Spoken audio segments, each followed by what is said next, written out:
Episode 100 of the Be a Better Artist podcast. That's a lot.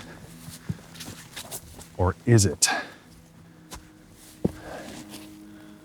Let's go talk about it. Hello, the initiated. My name is Markus, Junnikkala, and this is the Be a Better Artist podcast. Episode 100 it is. People often say, I never thought this day would come, but that's not at all what I think. I knew the day would come, and in fact, I expected it to come a lot earlier than it actually did. That's what she said. And in fact, in a previous episode, we talked about how I actually filmed over 100 episodes of this podcast beyond the current 100 that we're actually talking about and that have been published. I haven't or didn't release those episodes due to technical difficulties, among other things, but mainly technical. But yes, in short, we should be way ahead of where we are today. We could have over double the number of episodes that we do have. But again, in this episode, we're not gonna lament over the what ifs and what should have happened. In this episode, we wanna celebrate the 100 episodes that we have released, but also to reflect on an extremely important topic, which is numbers. Oh my God, it's f***ing slippery here. And numbers are, of course, one of the many reasons why most artists fail. In fact, why most people fail in life. They start chasing the numbers. May that be the number of followers you have, the number of likes you get, the number on your bank account.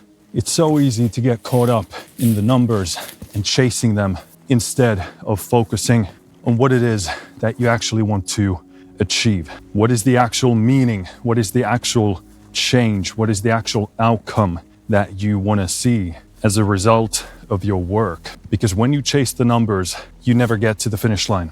Not that you really need to in life. I mean, we all have a finish line, and that's death. And don't get me wrong, there's nothing wrong with expanding your horizons, of chasing bigger and bigger goals, but that game should never become why you do what you do. And it should never become the idol that you begin to worship, because that game is innately void of meaning and substance and purpose. And because that is the case, what people end up worshiping is the usual things: sex, money, and power. And that will inevitably happen if you chase the numbers, because none of us chase numbers for the sake of numbers. Those numbers represent something to you. They mean something. And in most cases, those numbers translate into sex, money, or power, or some combination of those things. Now, first of all, has this journey of 100 episodes of this podcast, has it been what I expected? And the answer to that is, it's not what I hoped for, but it's what I expected. I've been doing this podcast very much on and off for the past few years, with significant gaps in the schedule, continuously having months where I've done nothing with the podcast. Not because I didn't want to, but because of other responsibilities and prioritization. That being said, I do expect better from myself, and I want better for myself, as well as this podcast. So in that sense, what we've achieved so far is a disappointment, in a sense, in terms of how far I would have liked to push this podcast, because the further I push it, the more influence it has, and the more influence it has, the better the outcomes are for artists, at least in theory. That's the hope of why I do this podcast. That being said, I don't like to spend any time on regrets, because it is wasted energy and wasted time. Now, if you want to reflect on something and you want to learn something from it, that's perfect. That's excellent. But that's not giving into regret. You're not sulking and spending your time in darkness, but rather taking a lesson and making something of it. So despite the disappointment in myself, there have been a lot of positives. And the first to realize is that I haven't stopped. I haven't given up.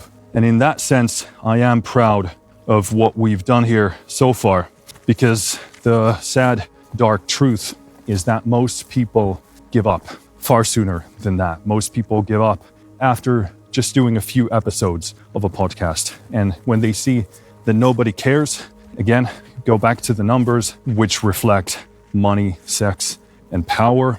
If those are the things that drive you and you're not seeing them as a result of your effort, then makes sense to give up. Go do something else that gives you money, sex, and power. So I'm very happy that I've been focusing on the right drivers for why I do this. And I've been very open about this. I do this podcast for myself as much as I do it for other people. And in fact, I'm a big proponent of doing things that way, because if what you're doing is something that you genuinely want and value, it's quite likely that someone else thinks the same. So I try to make the podcast that I think I need. And more importantly, I try and think about the 18-year-old Markus who was extremely lost in life. Hopefully now a bit less so, but I think about the young people who want to do something creative in their life professionally, but really don't know where to begin. I want to create a resource that I wish was there for me when I started pursuing a creative career seriously, or at least semi-seriously beginning to consider pursuing it. But going back to the point of why do something, you gotta have your own whys. And for a lot of people, it is sex, money, and power. And if that's you, I can't say I support this pursuit, but I do support your freedom to pursue it. But if that's feeling hollow and or you want something else in your life, then I recommend doing things for a deeper reason. I suggest you focus on something that brings you deeper meaning, deeper purpose, deeper peace. What is the kind of positive change that you want to see in the world? And then try and make that change first happen in yourself. And once you gain some insight into how you can change yourself, then you can start applying that to approaches and strategies that can be shared with other people. But you must first change yourself. And with Be a Better Artist, I want to help myself become one. The bed, it's f***ing slippery here. Jesus. Let's see if we can get over this fallen tree here. Some ninja shit right there. Straight up ninja. Yeah, that's right, tree trunk. Think you could beat me? Think again.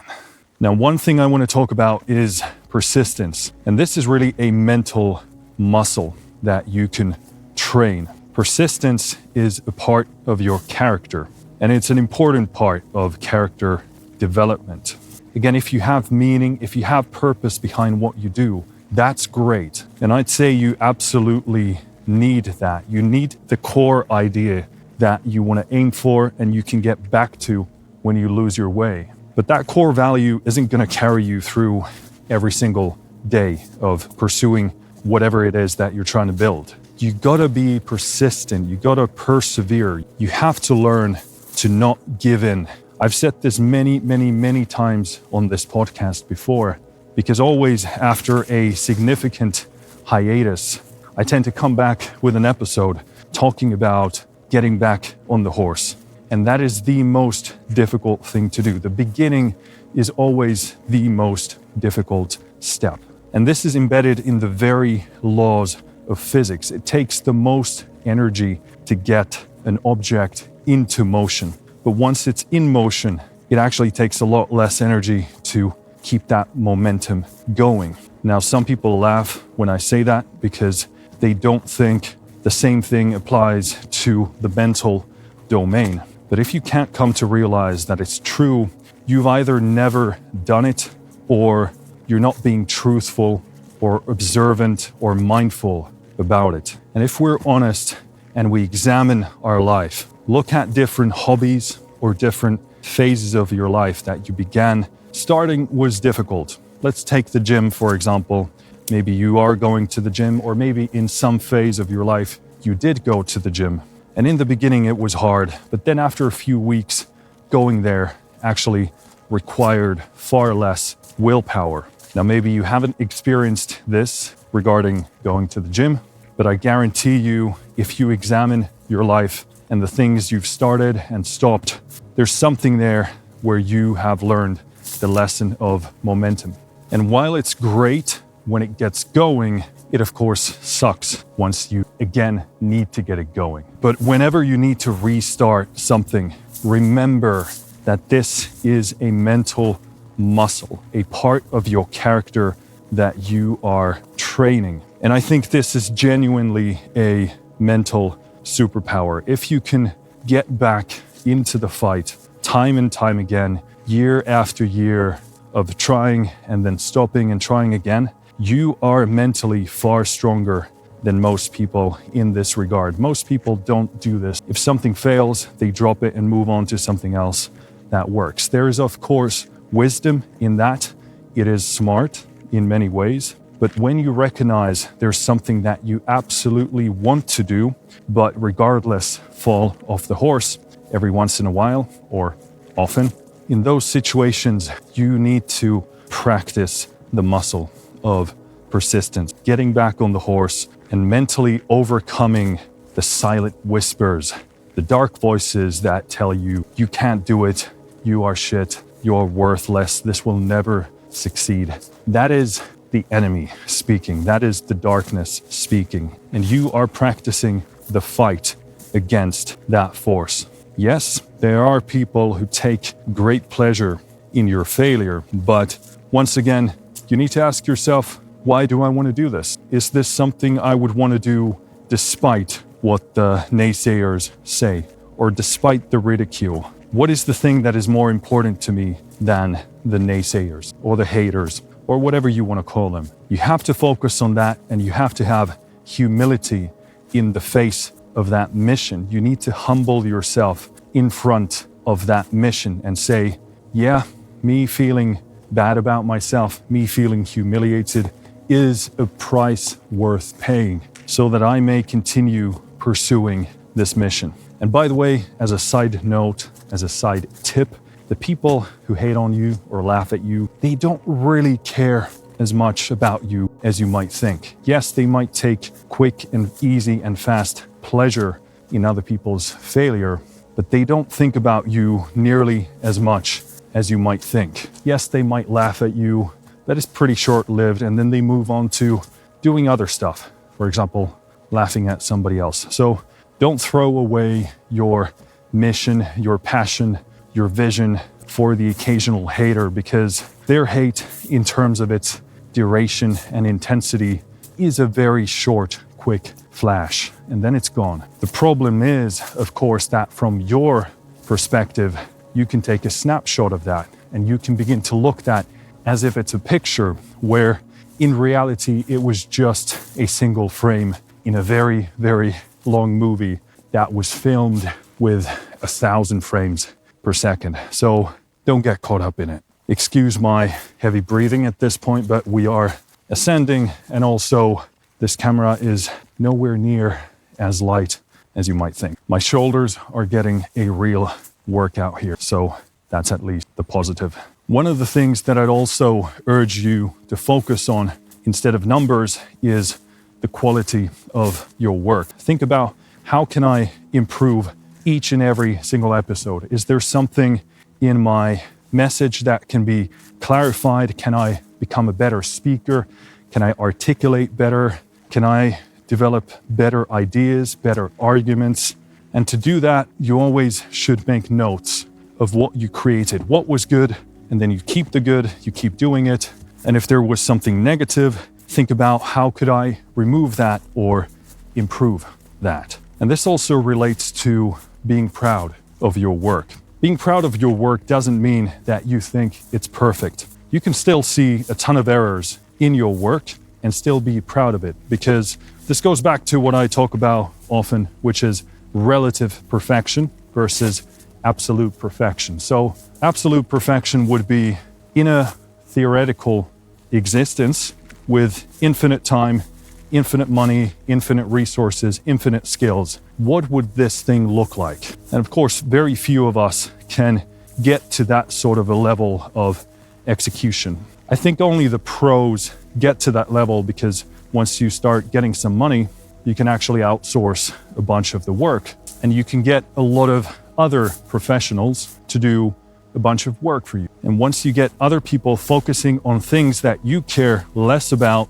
you can actually invest more time and effort into the things that you care about. And with that specialization, as well as the team effort of other professionals, you can actually get pretty close to absolute perfection, or you can actually achieve it. But most of us don't have that. So we have to set limits for ourselves because we must achieve progress. Progress is absolutely necessary if you want to get anywhere in life. You got to find a way and a mode of creating that moves forward. And that's why you need to set a deadline for yourself. You need to set a limitation for the tools that you're going to use for your project, because that's another way of infinitely getting lost in the creational process. Always looking for a new tool, always looking for a new excuse to bump your project to that next level. You need a budget. You need to set creative limits to your vision. You can't have your project be absolutely everything. But if you are healthy and reasonable and balanced with all of these things, and you do your best within those boundaries, with the energy, with the perspective, the wisdom, the skills that you have, if you genuinely do that and you know you've outputted your everything within those limitations, then you can be proud of what you did, even if it's not perfect. And this is a really important skill to learn if your goal is to last, if your goal is to persist, if you actually want this creative thing to turn into something proper. You need to find a way to stay in a good frame of mind. You need to find a way to look at the process as a growth process and not in absolute terms. Of course, when we are finalizing that single project, we want to make it as absolutely perfect as we can. But once it's done, we need to be able to take a step back and look at the big picture of our entire life and our career as creatives. And in order to do that, you have to learn the process of being proud of yourself. And to achieve that, you need to learn how you can be proud of yourself even when what you create isn't absolutely perfect. I also want to talk about something that is extremely important overall, but it is absolutely extremely important to me personally, which is actual connection with other people and the actual effect that you have on their lives. Now, this is a small podcast, but already I am seeing the type of things that I want to see as a result of doing this podcast. It means so much to me to see a comment where somebody said that the episode actually helped them in some way. It means so much to me. And this is the same thing with my music. Even when I haven't reached the size of an audience that I'd love to see, it means so much to me to see those single comments that give praise to what you do, or they reflect the kind of outcomes that you were aiming for as a composer.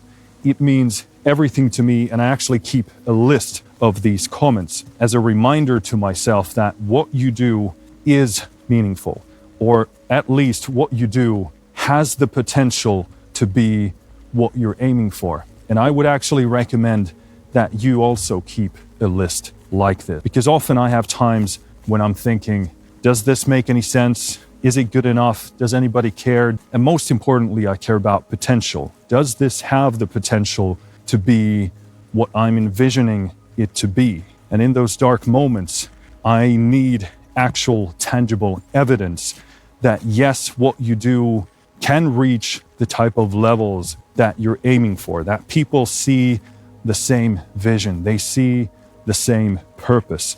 And that's what I'd urge you to do. Create a document where you list every single nice, or should I say meaningful, comment that actually reflects the vision that you want to achieve. I have one for my music, and I have one for this podcast as well. And when you find yourself thinking during the dark hours of the day, does this make any sense? Is there any point in this? You can whip out that document and read the comments, because I do forget about those comments, unfortunately, more often than I should.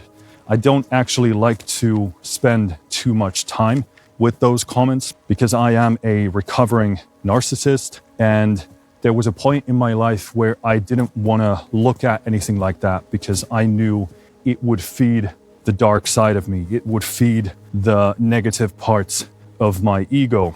But I am happy to report that these days it's sort of flipped to the other side. So these days I would need to get back to that document more often than I currently am, because I do forget that some people can have these positive, optimistic takes on what I do. So create that document, keep track of those comments, and whip it out every time you begin to lose perspective and wonder, does this matter? Is there any point, etc. It's also important to remember that what we're building is a bigger body of work. If you are working on a podcast yourself, that is largely about building trust. And trust is built when people know who you are. And to teach people who you are, that takes time. You need to spend time with that creator, with that podcaster, to know who they are, what they think, what they stand for, and to see over a longer period of time that they are actually consistent in their messages. They are consistent in their values. And there is no way to skip that step. If you have a significant other in your life and you think about that relationship and what it takes or took to build it, it doesn't happen overnight. People need to see over extended periods of time that you are indeed who you claim you are, and that you are consistent in actually being you, and that you stand for and uphold the things that you claim you do. And this is something that typically most people completely overlook. They want to get the results fast, and there are ways of doing that, don't get me wrong. But if you are playing the long game and you want to actually build an authentic relationship with the people who become a part of your journey, that's going to take time.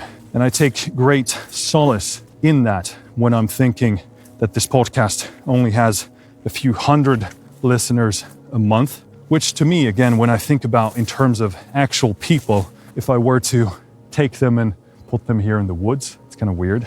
Hope that's not taken out of context. If those hundreds of people were walking here with me in the woods, that would be a lot of people. That would be a big tribe of people. And this is something I don't quite understand when people are being negative about their viewership or their views or their downloads or their listens, whatever it may be. I try and think about actual souls. If it is hundreds of people, that's genuinely mind-blowing to me. And of course, would I love for that number to be thousands? Absolutely, of course. But that's beside the point. Again, if my goal is genuinely to focus on improving one person's life with this episode, if I manage to actually do that, that's very, very significant to me, because I know what it's like for my life to change for the better because of a piece of content that somebody created and put out on the internet. So if I think about how it was for me, if I take that same mindset and think that that reality happens to someone else through my content, how can I not be satisfied with that? How can I not be proud of that? And this brings me to one of the most important things to focus on when you are trying not to focus on the numbers, which is the actual effect, the actual change you want to see at the individual level. When I get those comments, when I get those messages about something that I touched on and how it helped somebody and how it actually meant something, that's the juice of this thing.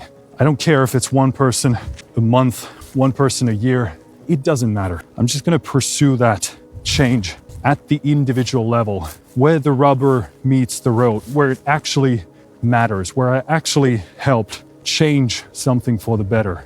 That's my point of focus. And if I do that for one person, mission accomplished. If I do that for 10 people, even better. If I do it for 100 or 1,000, that's amazing. But again, the unit of worth. The thing that I'm aiming for is actual change that a person makes in their life as a result of being exposed to the content that I create. That's it for this episode. If you want to support this podcast, share this episode with a friend. And if you want to become an MVP supporter of this podcast, consider becoming a member on my website. It's like my own Patreon, but just a lot better. And it's the best way to be in direct contact with me. Also, if you're looking for one-to-one coaching, that is also available on the website. As always, thank you for listening. Thank you for watching. I'll see you next time. Finished.